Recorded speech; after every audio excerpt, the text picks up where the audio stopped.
The Story of the Two Flat Stone kawiko nungpak ani gi wari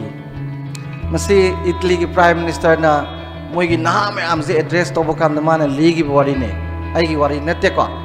ado aina masi phajai na khalaga noida mu li doine magi nungpak ani gi wari se akhoi gi sculpture mana murti saba nipa mana khoi query de gi ko nung mayam leibam de gi nungpak apak pa ni pure apak pa nungpak ani si poraga mana murti sadoi ni ko murti hak toy ni adagi di khwai di pamjaba magi ahan nungpak sida mana mai se ni ji tharaga tok tharaga sculpture ji sembo pada brong kai dana semba yadre ani mana masidi murti saba yara roy adana khong na ne na ba thamage na khong na ne na ba thame ani suba nungpak da mu hak pada kai dre ko adai sum hae sum yale पृथ्वी की ख्वाइदगी फाव Nipah अमगी माइ मूर्ति म सायो दग मूर्ति दि यंखलगा थमे नुंपाक अमदुदना मयाम नेनब थमे अदगिदि मीजी लालागा असागी लेपखलिब मूर्ति दुदा लैबु हुपो मखोंबु सोपो खुबु खुरमबो सुम तौबा थामु फारपे दाइददि नोंमा that is in blue moon day ka full moon day पूर्णिमा के नुमित अमदा असागी अहिंग दुदा मखोंग नेलिबा नुंपाक माइ मरुतुना हाइरेबा मरु याम नुंगाइते एखोय नि मफममदगी लाकमिनबनी आइबुदि मियाम न खोंपाक नेले नंगोंदना लई कटली खुरमी खोंग सोई नंगना लैरिबा नंगी इज्जत इकाय खुमनबिरि दो आइगिदि सुयाव यावद्रे एखोयनि चप मानबा नुंपाक अमो ओइबदो अदुना याम नुंगाइते याम ताव फजन ताव को से please noted in on my हौजिकी लेपखलिब नुंपाक तुन हाइरेबा मूर्ति ओरिबदुना मरो नुंपाक खुदिंगी मनुंगदा मूर्ति लोय यावे पृथ्वी दा लेब नुंपाक लोइनबक से मूर्ति सेमबा यादबा अमत यावदे अदुबु सेरनिना थारकपदा ब्रोंग कायदि मूर्ति दु थोलोयबा सेरनिना थारैदो यम नायबा आइसु खांगेबा नायबा यमना अनाबदो इना खांगबा याबा खांग कांदन मूर्ति थोलखिबनेबा नंगना सेरनिना अमतंग थाबदा नाबदो नंगना खांगमदना ब्रोंग कायमनिना अथा खुदिंगी नंग मूर्ति थोलक्तबनेबा चुमद्रा अदुमाइना महि तमिबा छात्र छात्री लोइनबक्ता नुंपाक खुदिंगी मूर्ति यावबा अदुमाइना नोय लोइनबक्ता मतिक चाबगी मगुन यावदबा मी पृथ्वीदम त पोक्ते यनाब्रा अदुबु सेरनिना यालकपदा नाबा अदुमाइना बाबा मामाना मोबाइल साननु सना मोबाइल सानबा जे नुंगाइदो हा साननी इन सारनदी कायरे ओजाना लाइक पाउ बेमा लाइक पाउ जुवाइदना को लाइक पारे जो टीवी येंग ले नुंगाइद्रो हा टीवी येंग लेरगा लाइक तो पाद्रदी सागी सेरनिना यालकपदा कायबा तुमाइ काय कोइगनु कोइबा नुंगाइ कैनो पाखंग मसाजिंगदि मोटरसाइकल दु अहुंग टोंजलगा हा टिटानिक की दमाइ माखु कटिंग थोदना फुरी कलक थोदना लैसाबी के उया पते हा लांगजरिबा नुंगाइग्रबा अदु तौबा यादे हाइनेबा अदु यादे हाइबदो तौरोय मोबाइल साननु सानजररोय कोइगनु कोइजररोय ओजाजिंगना परासिस से फाव हाइ फादोके इन हाइरगदि मूर्ति दु थोलेदना सुमद्रा अदुना नोय लोइनबा मतिक साबा मी लोय ओइबे या मतिक साबैदि डॉक्टर इंजीनियर की वारी नतेको नंगना हाइनरबा होरेन मेम तालकिनि नंगी इंटरेस्ट हाइबसगा टैलेंट हाइजि करी याम खेने गाइसे सुमाइना नंगी लैजरिबसिदा नंगी नसासे खंगना मरम मोकना लैबा पुंसी महिंगदो अदु लैननबा थबकी नते कोइ हाइसे अदु लैननबा आइना थंबा वाफमसे खरा तेना थमनी फजन तावका हौजिकी वाफमजी थम्मकांदा आइना नोइदा हाइनिंगसे साइकी अखोइ मालेमगी ओइना खंगैसिंगना याथोक्तना थमबा अखोइना IQ हाइबदो मखन निपान ले मखन निपान जिगी मनुंगदने मसी अमते यावदना पोलफा अगामते यावरे अमा सोइदना यावदो यामदबदा अमदि सोइदना यावरदमनिको नोइदा दुमि यावरमने हाइस अदुइ मनुंगदा लई यामना अखोइगी से वांगांग संगांग याम हैबा वांगांग संगांग जिदा काचिन कुया योबा अंगांग यावबनि दुम अंगांग मसावरसु वाइ फजफजना काचिन कुया योना मेन तान ngangbा मोइसे अखोइना अथरगा याम मोइगली हाइ अदगी से मसा याम खिंगबा स्पोर्टी ओइबको मोइसे साना खोनाबदा दुम चटकनी दुम हाय अदे याम लॉजिकल ओइबा अंगांग यावे मोइसे मैथ्स कुंबा मोइसे यामना साइंटिस्ट को ओइगले हाय अदगी इंटरपर्सनल इंट्रापर्सनल मी जि लोइना याम हाइबा अदे मी हुम्म पुबा बिजनेस तौगदबा मी नि मोइसे मी याम लोइना बाइबसे अदगी सोमदा मी हुम्मगा पुबा पॉलिटिकल लीडर्स को ओइगदबा लुचिंगबा ओइगदबा अदे एनवायरमेंटल सांगा सि उबदा याम लुन तौबा नुपीदसु लेबिनी को लेजि उबदा नालगा तोपा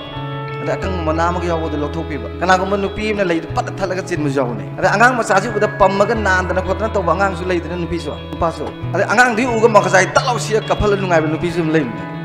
मी जुम लेबिनी माइ तोंगाल तोंगाल लिसे सिगी आईक्यू मखन निपान अदो नोइदा मा सोइदन यावनी मै किदिया खंगाइ सिना हाइसि क्लास 5 यौरादि ममा पासिना आइडेंटिफाई तौबि होरो हाइनेबा मसागी द येकपा खोटपगा यावरिको ला येकपगा सिसु नोइना अखोइगिदि अंगांग लाइ येकपसि ममा पा फुबि येकखरपोनि मसिनि येकखरपोनि नको ला येकपदा कुइद्रि लासिया दुदा इंग्लैंड दा नोइगु मना मना लाइ अमा येको मागी लाइसे रिसर्च 5 हाइबा निंगथौदुगि मतमदा मागी मायोक्ता यम ngang नुपा अमा अहल अमा माना जेल थमे माना जेल थमेसे कइगि थमिनोदा करीमत पिजदना हातोइबा अदा करीमत पिजदना थमदोइनि खंगदना अमत पोक्सबि मचा नुपीसे माइ मचा अमा लेइदंगाइ रे खोमनोबि हाइतारे मौना माना निंगथौदुदा हाइनेबा आइगी इपासे सोइदना सिरनि निंगथौ आई निमित खुदिंगी उनबा याहनबियो नुटी गुनाले अदा नुपीसिना ने नुटीगी ममा मपासना ममा माइ खोमलांगसि इनबा नुटीगी अदा जेल की योली बार चौबदुगी दुदा अहलोर मपा मकोइ सोंबजना मंग तो थिंदोगा मागे मचानुपी खोमनुबिदिगी खोम थकपदो अदु येकपनेबा लाई अदुदा सिटकी पैसा से $56 million लाई पजहाला नते नत्रा अदगे इसै सकपा यारिबदु जगोई इसै तौनिंग मंगांग यारजिंसु माइ आईक्यू दे यावजरबने अदु प्रमोट तौबि याय अखोइ मणिपुर की इसै सकपी सिंगसिना खुलक इरक्ता इसै सागा तरा सपि खरा चाइबसिदा सुम सक्तना सुम लेबे वानी आई मोइदे हाइबने मेमना हाइब दुमाइना इन हाइबनेबा चाइना दा नोमगी खुलंग इसै ताहुद्रदि यादबा लेइदि लेगिद्रबा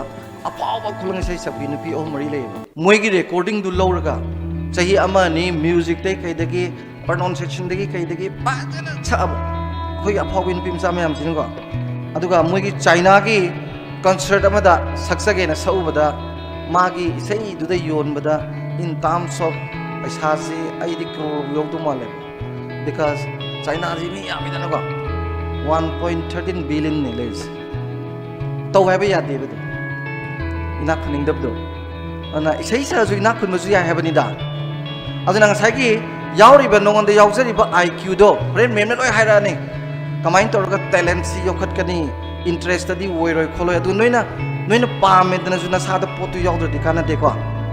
ममा पासिना खंगदबा अंगांगसिना खंगदबा याम लेरि बास्केट तो पिसक पियागा पोत मयाम हापसन बियारोय को ममा पा याम यावरि मसागी बास्केट जुना पिसक पिपा पोत ना पाहा तापसन बा पोलांग सेगाइदना ngang du lenin na tangai te puba masi men dagdam ni yan tai ko aduna sigi si leiramni na ai nga sai su hai gre ko noi amata mangoena tobadabu ngasagi mark su yam phangna bhona si aina noi da hainingi di ko afaba habit leiba angang amoyo ba good habit dugi manung da larik phaba mark yam wang basum yaw tong ko ngan hogat pa ngan tumba अफब चिंजाक चाबा हा अदगिदि ngaukshinaba imanaba tinadaba matam pangandaba chumdra अफब habit taru tanana leiba yumgi ahalaman luna tawba nangje aise I have to be little bit different from others leiriba mayam jingsidagi ai muk tongan mi si ler moigani sadap thil tawjaba ki bada leibada wangang sangangda adagi ahalaman loinabada oza guruda larik mapada khui laida tokan bama woinaba honagadaba adugi afaba habit ama leinaba honabase kaim warono afaba habit fataba habit ani se fataba habit sinoi ju khangeba khang tawwaneba nganna hogat pa phai ji khangaga thengna dum hogat toini nursery oinga dadi lep yam thi gi daine early to rise, early to bed is healthy with the bed cara. Ha, ngan na tumba ngan na hogar pun sang pai kan am lau hib do. Aduga thieng na tumi thieng na tum hogar le. Noi je lai te yaw bai thabak simam te tawdre. Noi idea mana ina khun ba ya bane. Idea mana ne ai gi punsi gi career de pura change to ya bane. Ada noi class 10 yoraba 11 toraba 12 toraba kai di idea mayam phangre ba. But you didn't put it to practice. All this idea you come across at all. Noi nek thang gi ba idea mayam se noi thabak am ta tawdri ba. Maram di India gi larik matam se it's not based on applied education ko. Thabak tawbagi larik matam duai ba. Ado khoina adu were na sum tok tai mota thabak ti tawgadoni natra. Ipai doi pai ni se ipai mami no balai ni moi ga seba ta na punsi ma tolong gani hadalan na haya simpa ka pur parikha de ira ma ka je ahum bangi imana pa kun si gum diaro ai baba na pa kun si jum diaro es le sabi bisa ka nu ngai ra poni be ma kun si ta phing tok pi ge har ga ke do phing do na phing ke no khut chu ye ha sa ki de khujin na pi ye ga ni ko ka no khujin jam nam na ri no si ka ji ko ngang ji noi gi hojik yam nap pi ke no du lei ga nap na ri yam na ko aduna aina noi da thamning se afaba habit ama leiba se lai nei haibadi phatta ba ingon da yauri be habit me am da afaba habit se transform to matam da only 21 days khatane ba changi se kya ta ko ai si theng hogale ne ko ai ngan hoganing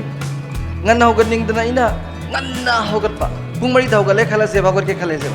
mari da hogat pa nungti gi continuously depadiya de ko continuously once one to mogat pa 21 days ek helaba nature word ne ba nu matom da hol kre ba adum nang hogat ni ne ba habit word ne ba adu gi habit tu namu kuira ga nature word ka de ba sai ani yung su ga din ngon da kaim tang nga leitre afa habit amal leiba ngang do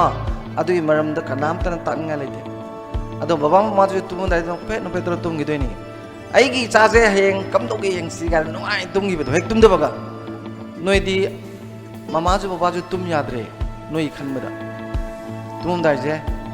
mama na kabli hai ni mapa nasa no pa si bu kan do si ge ai no da larik paw thina yade mobile de yeng dei le na cha dei sai matang du ga 11 12 10 ga tam ga nupi koi dei to no kongai ma ai nupi msa sing si nupa koi na dei to no kongai ma mayam na di masi hangoi na dana ga sum hainaram de dana khoi mang de juni ai ngon da nungti gi nungdang pung ni pan matum da telephone to roi se larik pa ge khot ge haibam ti yaw de sar adu kai na re ba ka ai di serious le khali ga ko as bera re se ba ai noi nupa masa ga nupi masa ga ningjing ngi tips samam to pi ge ko nupa masa sing da romantic reverie da gi lapthok na ba hono ko college standard yodri baba college standard yodri baba lapthok ka damne adu leit da su ya de this is part of life ya maroi ba pot amani matam cha de haibi wa ne ba ko yengo nupa masa sing gi ahan ba tips ma pi ge ba noi tharo ga hangoi ga nungsi na ba wari tar ba ai na ngang ba tar ba ba yung ko si single level ne ko sida tharo ji lei ne tharo ji sing mathak ta ka khatri ko makha da lei hangoi ji nung sinai ni as hangoi ji nang mongon da kon ja da chikcha da nga taw da na on ton nung sinai ba Romeo and Juliet ka da kacha are day by day sai ke tharo ji sung wang khalak ba ki sing mathak da thok lang ka khre ba hangoi paw phau no ba yatre song lang na ya pon te da ha tharo mathak ta mung song ga phone mung song ga wari sa pon te ba na tra tharo ji na sathi ji ju ising mathak yor kan pa sakai ra ko masak to ti bazar ko manam ga di nung si ba lei nam ga ji yaw ta na ko ada hangoi ji na cha na kaim to ngam dre ba panja ji da jingjong na pom di yare ko khoi mu phang ji man khoi mu ji sam chok ba lei ba tangok cha ba haw jan pai ba ga jing ngarang law ko maduna laga lahi supe ayung ta da gi nung dang waram box da sama sol bu to bo masa adu leirik me am taisal laga laina da tum na ga leina on thoi da lei ba ji u da hangoi thoi chak ba ji di ko aduna ne hangoi na phuri tung la rai da kapi do adu noina college standard yaudring da nama nabi khangna da na nungsi nuwang ge da ngoksen na ru di ne फुरी थुंगा लेराइद कपके दने तौ नुआई bone आ नुपी मचा ना खुबा का जो घूरी मोय हराव दना नुपा दे सही बदु दको नुपी मचा के मोहर के ताव टिप्स मचा मा लईजे तो लईजे लईगी लाइरिक से एंथर से लाइरिक खाव द थम्बने नोय साइंस द यावद्रा ओवल से ना लईगी लाइरिक से लाइरिक खाव द थमे लईजे खर खतले बको नुसी का सिप जैसे मुहाय बसदा नुंगाय रखतना को याम निकल ली दने मोदिया जिंग जांग याम निकल ली दने को निकपु नि अब ताहौर दो निको सोनी नि ओय दमनी अखोई इपा इपुगी जगोई नुंगोई निकपम ते यावदमनी निकपु नि अब कैनोम ताहौर दो अदुना से मा सागी लाइरिक खाव दगी लाई तु लौथुएने लाइना द लोय तेसले अदैदि खोइमु दु सागी चिंजों ना पोम यारे को दु पाइबिरदि फै मसा सेगाइबा मनिंग तत्पा मपादी डायरेक्टर के वरग drug Chaba motor cycle नोंग the सेंगदोक्तब लेदना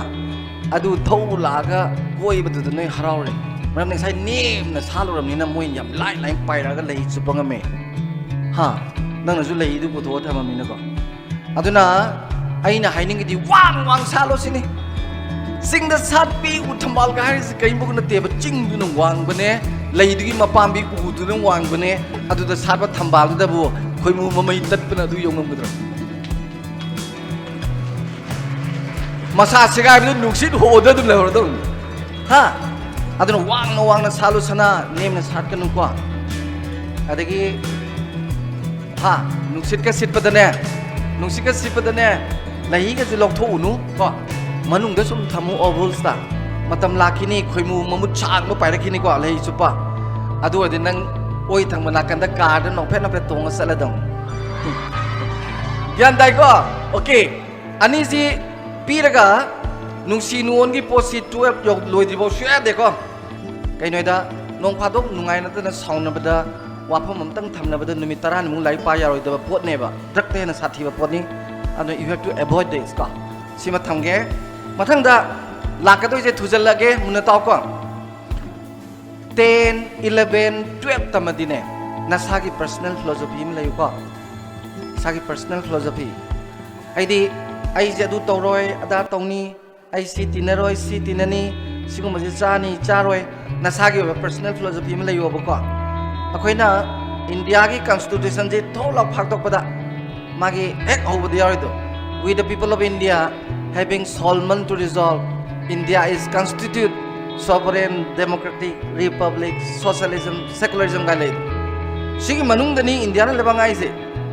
democracy haram badun vote tori se republic hai badun ning tho pandri se ko adumaina ai isa gi su personal philosophy ma lei ga dawni adugi philosophy dugi matungina chaksa yutha mi loina ba khonna ba loi to ga dawni adu sem ga dawni ko please aina manipur ya ngang ayamba loi yengbada नसाना सागी personal philosophy लेतबदुम तोय अदुना खैनी खरगु मगा club among ले साबि लंगनबद नुंदिन सुपम लेबंगमे तुमद्रा ले साबि मचा मयाम ना मोय अनियुम लागा ममानबगी Hong मथक तो फमगा पुंग 8 दा लागा नुंदाव वायरम हनगिबदो कनिमी अदु अदा का सिंजु चार खिगा खिया चकिबदो दुना सागी पर्सनल फिलोसफी लेदि तौरोयबा पर्सनल फिलोसफी मा थंगदबनी नंबर 1 को अदुगी पर्सनल फिलोसफी दो नंगी सेल्फ डिसिप्लिन जिना इल्लगा पुगदम आई मरी दगतकनी है दगतार आई अदु चारो है सातारे ओजा धन पे यू थे बको आई की पर्सनल फिलोसफी दा आई यू थे यू थक पे बट 10 days गैप लाइने बा आई 10 days मनुंग दे यू सुक थोय आई पेक अनि दगी ने सुक थक थक दे प्राइम मिनिस्टर थोय जु थोय बिकॉज़ आई की फिलोसफी दा आई पेक अनि थकनी अदुगा मसी इंटरनेशनल स्टैंडर्ड पेक नि निमित 10 नि गैप लाइनी अदुगा तिनबा फमिनो मिदो जु चादा बदाई केदोंगे दा यू थोय अदुगा मियाम तिनबा लुहोंबा सोरात अदु अदाई सुगक थोय गाइस आई की पर्सनल फिलोसफी ने मीन हाइजला जु थकतेबा अदुम लेहोनेबा तांग्रबदो लिसिंग तय का पिबदो मरमदि मदु आई की पर्सनल फिलोसफी दा याव पुन यू थोय बमते आइना हाइसे आई की पर्सनल फिलोसफी दा आइना थकबो 60 अबब द थलपनी को आई ngasi सही 100 का था तरुक सुरे को 70 अबब नै से पाखंग मानबे वानी अदुना नोइदा हाइनिंगदि सिगी सेल्फ डिसिप्लिन सिना नंगी पर्सनल फिलोसफी से इल्लग पुगदवनी हाँ पुंग मरी दा हुगत केने अलार्म थम मरी दा ट्रैक खिंगा ना तुम दुकान दे अदमाई तुम दो गदौ थमिनो नर्स ट्रेनिंग चलुरगा मीगी फतौदी दु पाइनिंग द्रदि चत्रसु आइ मेन नत्रा म अदु पाइसके चलिने कै गाल मपान थो गाल देगा तौलिक साव रिम्स दा जेनिम्स दा इसौ लांगिबो नर्स मैम करी संगै नो खंगदे सेवा तौनिंद्रदि नत्रा अदुना थमनिंगी से असागी सेल्फ डिसिप्लिन दुन इल्लगा पुरनी को अदुदा नंगना सो लॉन्ग एज नंगी सेल्फ डिसिप्लिन से नंगी पर्सनल फिलोसफी से फजना ngaga puraga chatpa ngamakpadane nongonda self confidence am wakhalakaneba mingonda de haidoktana nangse natomda yam nungairakane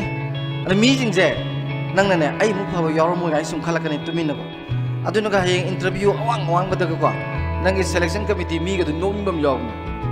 ma kariyan khandana ingonda gi gaina ai khanjabada aduna horen interview torobata yam nungaiba maramdi nonda self confidence am wang bani nako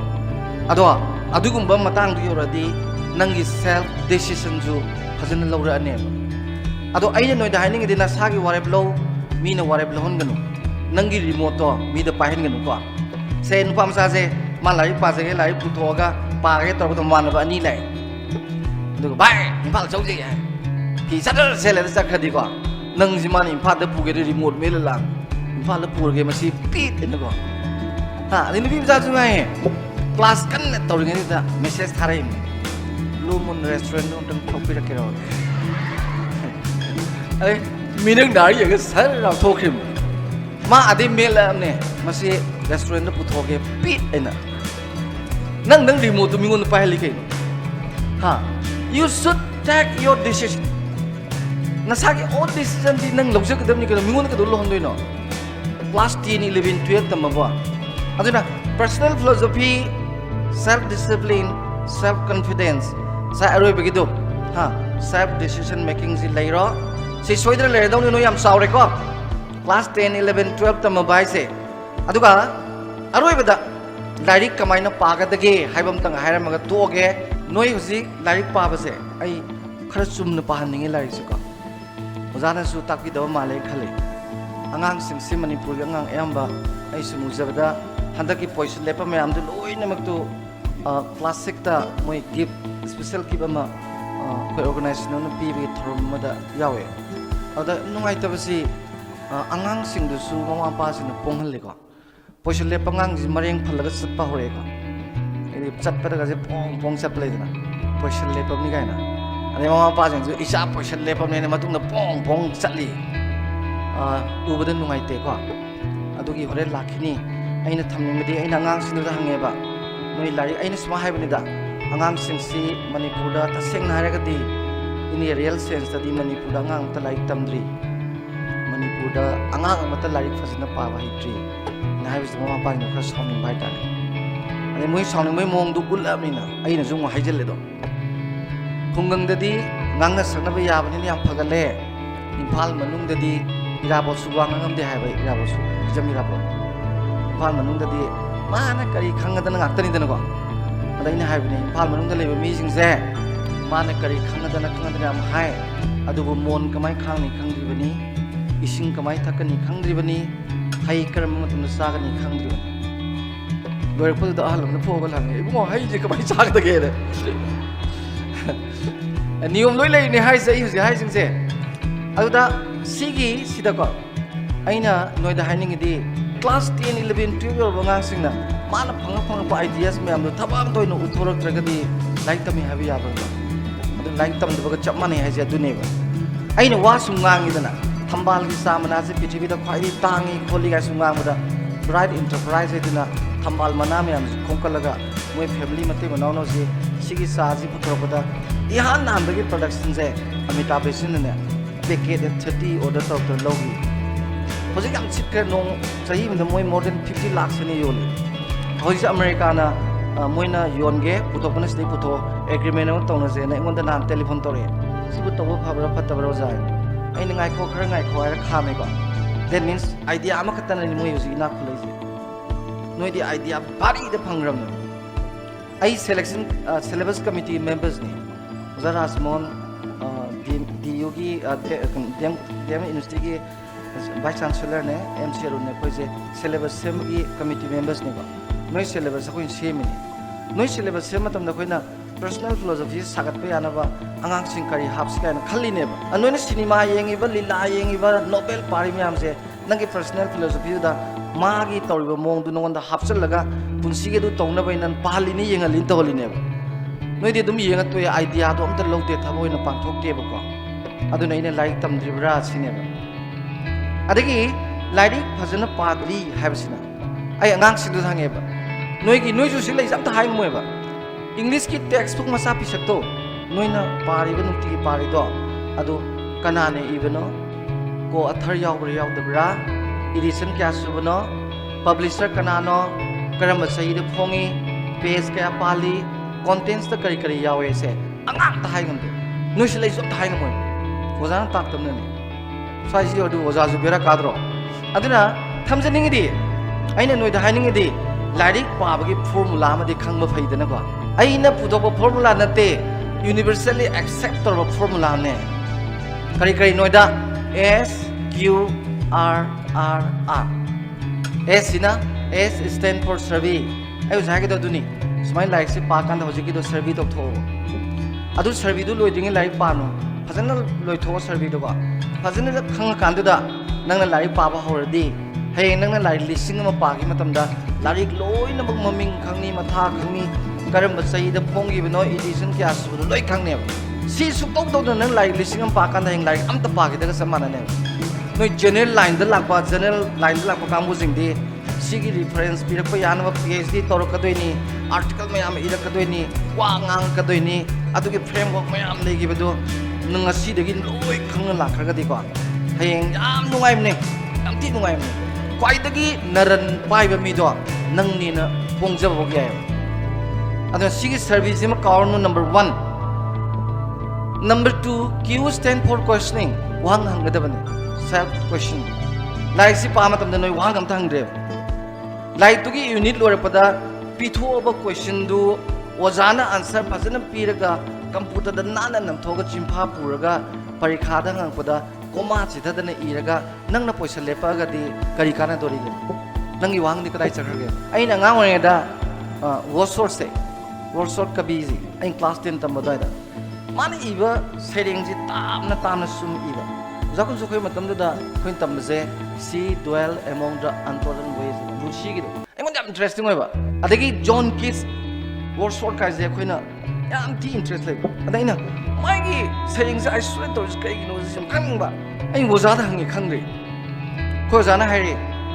perflo ko bu nu pa ma kai sam pat le bini an ni second world war da ma khon ji bom na sokhi bini ma unuru ju am khak bane aina ibu bo cycle ji khoi bo cycle ji phamung du thame na le tak tak da le jan ai ji ma su ha ni pa khang di ga ma tong le mar bang ta toina ha de pi de ai wo smai to si to ga da chalo sna ai pu sale adagi di thole ma se wari sai asana kuina ai ga ma ga se matam du sa se chini potang ne noi di khang roi ba sangang ji pu thore na sini ma tumam pa na sia thakpa hai wari sai wo so ki mam da yam ba sar kre malam kai rak bagi mai nupi kai ne bagi ade Dorothy also na drug edi wai si gi bagi marup me am kai na bagi tamna leyo me am da sam phasan li re ko adu mai na khangning badu self study oina ngasi ba kok sida dum yauri ba adu mi na wang du piraga nang mi na answer ko biraga nang na simpa bu du dine parikha loi ga dum kaw gi ne adu wang khra hango Einstein hai to di don't stop questioning na wang hang balep no wang hang balep kunai do this should be the sinking society loi ram ni hai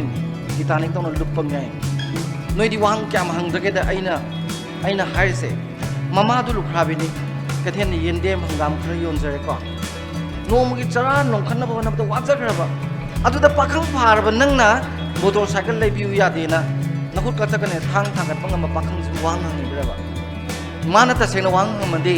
akhoi imung na nang ni sikrai baba su lai tre mama ne hina jang khra yo la ko hingi income du yam lak ta ba gi lai re ni income hena lan ge di ge dong ni ise su lai sai phare ai ju pakhang phare thabak surga imagi mateng pangjan ga de more income la de nungai re dana si wang du hang bade tholei na tro question du hang da de motorcycle lai bi hai lai ne chumdra noi matam ka bari mangal ling si wang hang dabai ni noi na khwai di section ga dabai je punsi da there are three undeniable things in the world hai ka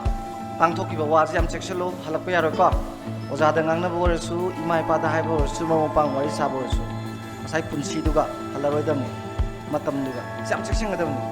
adu noi sidam ta section ri jina di wang hang ibrai bo wang lakhe ba sigi question ka mathang gi r ahum je mun ta ka number 1 gi r jina reading like पाबा like पाबा से पृथ्वी की अपाव scientist Singh पुथोबनी को क्वाइदगी brain Jin लक्षणबा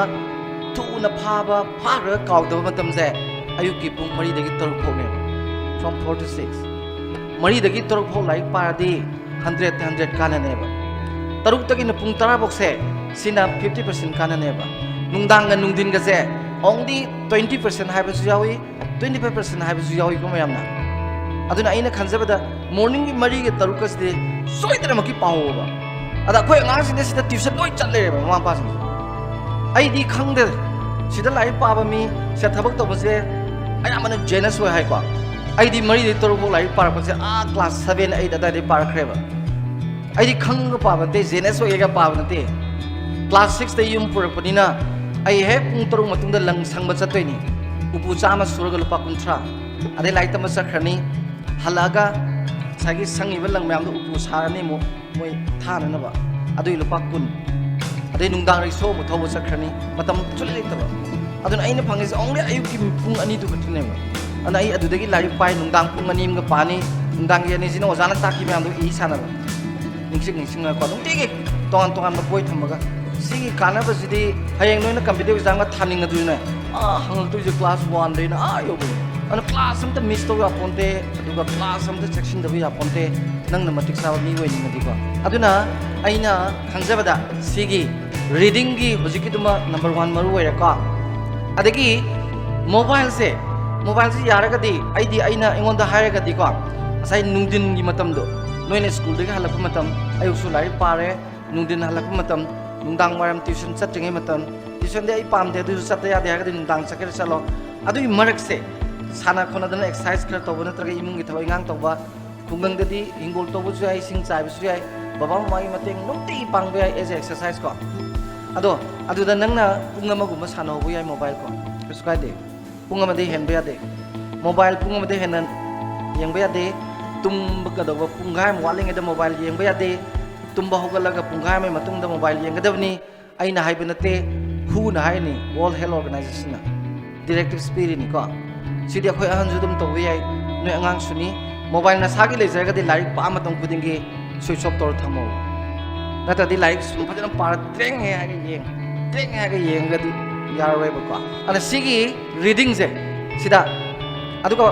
yam maruina awanga makha ga on ganu ko awanga makha ga oladi पृथ्वी की gravitation shock से नोइन brain work तौर कान always shock तौने बखोइना खंगदा वाने अदुना फाबा लटकनी थिन्नी फार जो कौगन बे यायबा अदुना मरम मोइदना सी कोइ थाजदबनी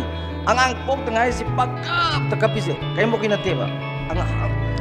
अंगांग कपिदा ग्रेविटेशन शॉक लेबिगिने नुंगाइ त तौरिने अदुना सिना ब्रेन की सरुक से 5% को डैमेज तौय दन रूसिया ददी मेरिन मेटर्निटी ना समुद्र लुम्बु साबु वेब ले तबे सिंग अंगांग पोहल लेबा अना खोंग सिमा यारे को नोपोका नोंसुका वनबा अदुगा खोंग जे आर्ट करेन लेहन बिया दे लेबाक थेंग सुया दे टेबल की मेड बारम लेत्रा अदा थमगा पागेरा हुजिकान दि हम हाबना द्रबनी फान गुमम थमसुया पापा हम नुगाइबा मको अदगी मथंगदा ये थंग टेबल की नाकन जे करी गुमम त थंबया दे से नाम लेहन गदम अदुगा कैदोंगे दे सुमई की मायक त लाइक पाद थोंनाव फाले गायना स्माइना nganam ni gaina मिट्टी स्माइन तौरगा टेबल थमाय लाइट पासनबा इलेक्ट्रिक बल्ब स्माइन थालगे पासन मजी यादे को सियाइना हाइबि नते को इहु की डायरेक्टिव्स नि नहा संग मसि लोइ पिबि होइना केदा ब्रेन ना ख्वाइदे हिनदब थबक सिंगना सुम तौरदि सही कुंथ्रा का सुरपदि नंग यारोय WY चाब का चप मानरनी हा अदुना यारिङै युजी लिवर ना ग्लास हम पामजदेबा अदुबु काना थदी लिवर दी नुमित तरे नि मनोंग मतों फजे रिकवरी तौजेना फरे थे सोक्रे ngasi juta horen juta ayi juta nungdin juta di pamda sum thakjala da sahi amaga ani ga chropada to madu chat khredo kedo bada तत्तना है ना लिवर तत्तना है ना ज्ञान ताई को है जा अदुना सिगी हजिकी ब्रेन ना पामजदा पोसिंग जिम तौबिद्रबा आई अदु अरदी मसागी रीडिंग की सरुक से आई नो जी हाय से सिनी